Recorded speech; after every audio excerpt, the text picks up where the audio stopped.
लाडकी बहीण योजनेची ई-के-वाय-सी कशी करावी आपण ही स्टेप बाय स्टेप पाहणार आहोत। स्वतः आदिती तटकरे मॅडम यांनी आपलं ट्विट करून जी के-वाय-सी कशी करायची त्याविषयी मार्गदर्शन केलेलं आहे, तेच आपण थोडक्यात बघूयात। सर्वप्रथम ladkibahn.maharashtra.gov.in हे जे वेबसाईट आहे याला भेट द्यायची।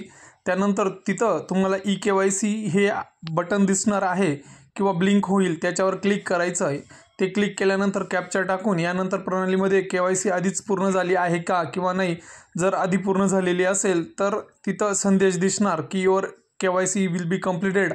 आणि जर तुमची के-वाय-सी झालेली नसेल तर तुमचा पूर्ण आधार क्रमांक आहे तो टाकायचा आहे।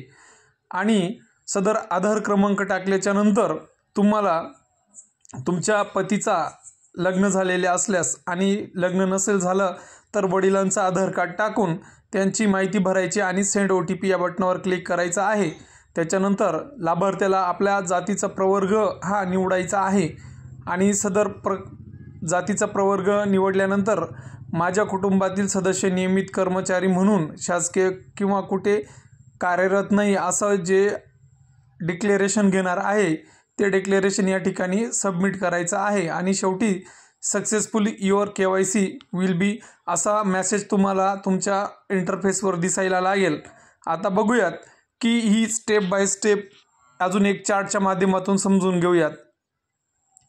तर बघा या ठिकाणी चार्ट दिलेला आहे। सर्वप्रथम जी वेबसाईट आहे तिच्यावर भेट द्यायची आहे किंवा क्लिक करायचं आहे। त्याच्यानंतर ई-के-वाय-सी या बटनावर क्लिक करायचं आहे।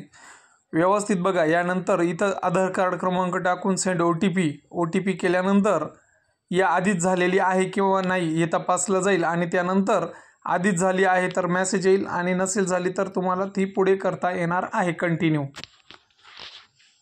अगदी सोप्या पद्धतीने या चार्टच्या माध्यमातून आपण ही के-वाय-सी करू शकणार आहेत। आणि सदर के-वाय-सीची जी लिंक आहे ती डिस्क्रिप्शनमध्ये दिलेली आहे, तिथं जाऊन तुम्ही तुमचा लिंकवर क्लिक करून तुमचा आधार क्रमांक टाकून के-वाय-सी करू शकतात, अगदी घरबसल्या तेही 5 मिनिटात।